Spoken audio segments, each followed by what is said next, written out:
उनसे बातचीत करने और उन्हें देश के सामने प्रस्तुत करने का सौभाग्य मुझे मिला। मैं इन साथियों को पूरे देश की तरफ இந்தியாவிலிருந்து விண்வெளிக்கு செல்லக்கூடிய அந்த 4 விண்வெளி வீரர்களை தற்போது அறிமுகப்படுத்தி பிரதமர் மோடி பேசி வருகிறார். தற்போது இது தொடர்பாக நம்மிடையே மேலும் பல கருத்துக்களை பகிர்ந்து கொள்வதற்காக முன்னாள் விஞ்ஞானி சிவசுப்பிரமணியம் நம்மோடு இணைப்பில் இணைகிறார். சார், இது ஒரு பெரிய மைல்ஸ்டோன், இஸ்ரோவை பொறுத்த வரைக்கும் ஒரு பெரிய மைல்ஸ்டோன். மற்ற நாடுகள் அவங்க விண்வெளி வீரர்களை ஏற்கனவே விண்ணுக்கு அனுப்ப ஆரம்பிச்சிட்டாங்க. இன்டர்நேஷனல் ஸ்பேஸ் ஸ்டேஷனில் அவங்க பல ஆய்வுகளையும் ஆராய்ச்சிகளையும் மேற்கொண்டு வராங்க. தற்போது இந்தியாவும் அதுக்கு தயாராக இருக்கு. அதன் முதல் கட்டமாக நாம் இந்த 4 விண்வெளி வீரர்களை தற்போது தேர்வு செய்திருக்கோம். அவங்க பல கட்ட பயிற்சிகளை முடித்து தற்போது அவர்கள் ஒரு தேர்ந்த ஒரு விண்வெளி வீரர்களாக தற்போது அவங்க மாறி இருக்காங்க. இதை முதல்ல நம்ம எப்படி பார்த்துக்கணும், இதோட இம்பார்ட்டன்ஸ் என்ன அப்படிங்கிறத கொஞ்சம் சொல்லுங்க சார்.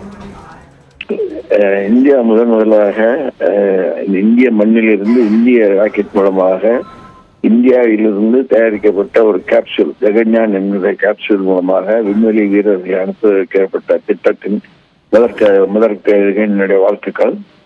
இந்த முயற்சி 2000க்கு முன்னாடியே, கொரோனா பீரியடுக்கு முன்னாடியே இந்த முயற்சி மேற்கொள்ளப்பட்டது.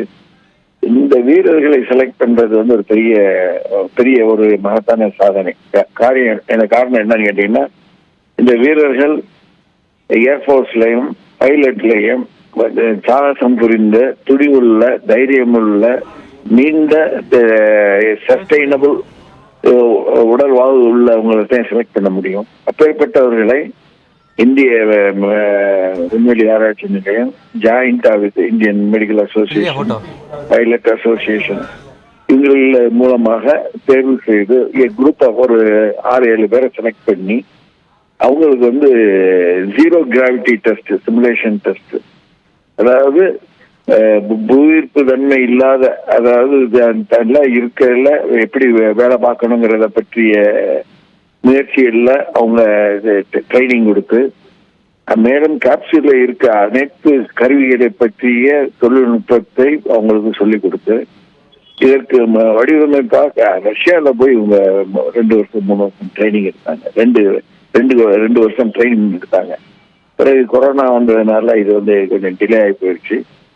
இந்த தொழில்நுட்பத்துல பாத்தீங்கன்னா இவங்களுக்கு போட்டிருக்க உடை, இவங்களுக்கு பாதுகாப்பான வாழ்வாதாரத்துக்கு இந்த ஆக்சிஜன், இந்த ஆக்சிஜன் கொடுக்கிற கருவிகள், இவங்க போட்டிருக்க எல்லா இதையுமே இந்தியாவில தயாரிச்சு கொஞ்சம் வெளியில வாங்கியிருக்காங்க.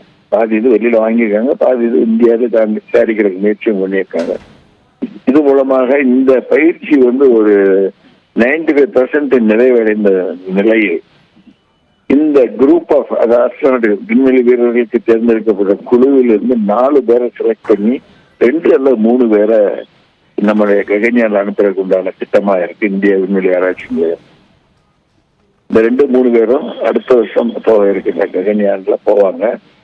அதற்கு முன்பு அவர்கள் இன்னும் பரிசோதனை, அதாவது சிமுலேட்டர்னா விண்வெளியினுடைய கண்டிஷனை நம்ம பூமியில உருவாக்கி அந்த கண்டிஷன்ல அவங்களுக்கு உண்டான ட்ரைனிங், அந்த சமயத்துல எப்படி கருவிகளை ஆப்ரேட் பண்ணணும், எவ்வாறு அந்த கருவிகளை தொழில் கிடைக்கிற சிமிங்களை பூமிக்கு அனுப்பணும், இது போன்றது இதுல எல்லாம் அவங்க தேர்ச்சி பெற்று இவங்க வர்றதுக்காக இன்னும் ஒரு 1 இயர்ல அவங்க ட்ரைனிங் எடுத்துவாங்க. அவங்க கிடைக்கிற ட்ரைனிங் அது ஒரு முக்கியமான என்னன்னா, அவங்க கிடைக்கிற ட்ரைனிங்கினுடைய மாடல நம்ம வாயுமித்ரா அப்படிங்கிற ஒரு ரோபோட் மூலமா அனுப்பி என்னென்ன செய்யணுங்கிறது வாயுமித்ரான்னு நம்ம இந்த வருஷம் நம்ம அனுப்ப போறோம், செப்டம்பர் அனுப்ப போறோம். அந்த பெண் ரோபோ அனுப்பி விண்வெளிக்கு அனுப்பி அதுல என்ன நடக்குதுங்கிறத பார்த்து அவங்க இங்க நமக்கு கொடுக்க போறாங்க. அந்த இன்ஃபர்மேஷனை வச்சுக்கிட்டு இந்த விண்வெளி வீரர்கள் சாகசம் புரிய இருக்காங்க. இந்தியாவுக்கு இது ஒரு முக்கியமான ஒரு அறிவியல் விஞ்ஞானத்துல ஒரு மைல்கல்லாக நான் கருதுறேன் சார். இது வந்து சார் மனதளவிலையும் உடல் அளவிலையும் இதுக்கு தேர்வு பெறது வந்து எவ்வளோ கடினமானது சார்?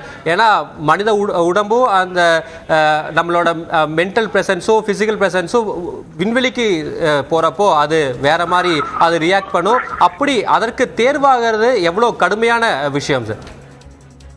இந்த தேர்வு வந்து பாத்தீங்கன்னா, இந்த தேர்வு மெடிக்கல் ஃபிட்னஸ் டெஸ்ட் பண்றது, ஹெல்த் ஃபிட்னஸ் டெஸ்ட் பண்றது, முதல்ல உடல்ல வந்து என்டூரன்ஸ் நீங்க தாக்கு பிடிக்கணும். ரெண்டாவது நம்முடைய அதாவது உடல் இருக்க தசை, எலும்பு, இந்த ரத்த ஓட்டம், இது எல்லாத்தையும் பரிசோதனை பண்ணுவாங்க. முதல்ல வந்து முதல் கட்டமா இந்த இந்திய விண்வெளி ஆராய்ச்சி நிலையத்தில் இருக்க மெடிக்கல் ஆய்வுக்குழுவே அதை ஆராய்ச்சி பண்ணி அடுத்து என்டூரன்ஸ் போவாங்க. என்டூரன்ஸ் போற சமயத்துல வந்து லாங்கா விண்வெளியில இருக்க சமயத்துல, நிசப்தமான சமயத்துல,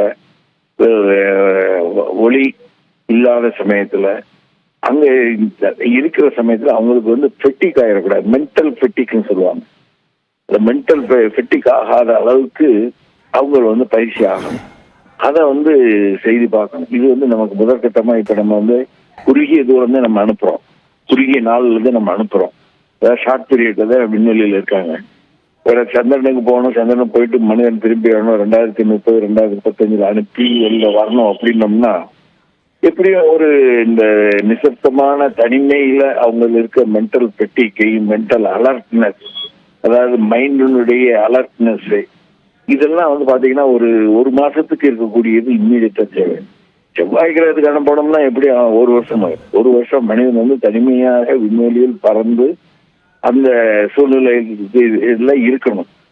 இதுக்கு வந்து ஒரு வகையில எங்களுக்கு தெரிஞ்சது வந்து இந்த யோகா இது மாதிரி எக்ஸசைஸ் பண்றதுனால வந்து மென்டல் அலர்ட்னஸ் கிடைக்குங்கிறது எங்களுடைய கருத்து.